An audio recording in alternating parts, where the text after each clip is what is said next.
Po, ano pong gusto nyong characteristics sa isa't isa since you're working together?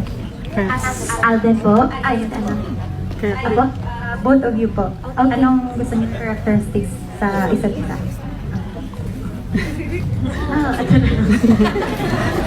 Gusto mo ang characteristic mo. Ano ba?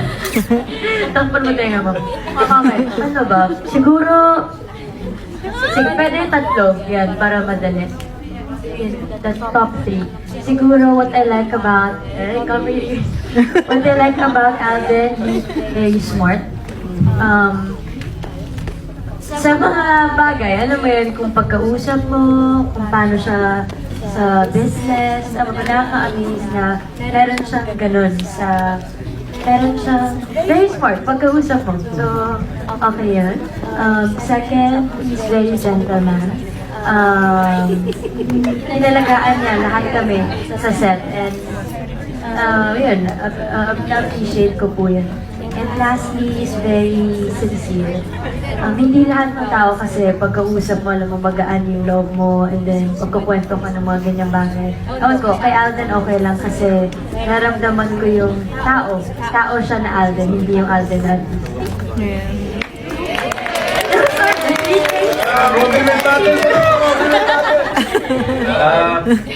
Ako, things I like about Kat. Wow, Kat. Ano ba? First time to, no? First time to na ganito. Pero, well, isa rin sa mga pinaka-nagustuhan ko kay Kat. Kaya ako naka-adjust agad sa working environment ko sa set. Kasi, sobrang totoong tao. Sobrang totoong tao si Kat. Sa mga sumusuporta sa kanya at nakakakilala sa kanya lang for the longest time. Hindi ko inakala na magiging sobrang komportable ako to be around her company and to be around her, especially pag nagtatrabaho kaming dalawa. Kasi, syempre, I had my fair shares of apprehensions then before doing the film. Pero pinagaan ni Kat lahat yun. Tsaka, kung paano niya tinatrato yung trabaho niya, yung I've worked with a lot of people in the industry, pero si Kat isa siguro sa mga pinaka-passionate sa trabaho, and that's what I like about her a lot kasi unconsciously na ilabas din niya yung passion na yun sa akin by just being with her in a scene. So, hindi kasi madamot to si Kat hindi siya madamot sa maraming bagay, sa eksena, sa pagkain.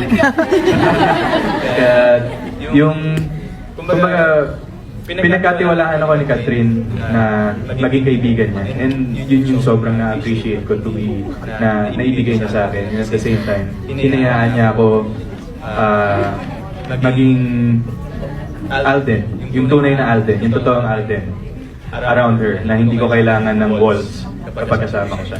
Sobrang komportable ako and nagpapasalamat ako sa kanya na hindi ako nahirapan gawin ang Hello Love Goodbye with her.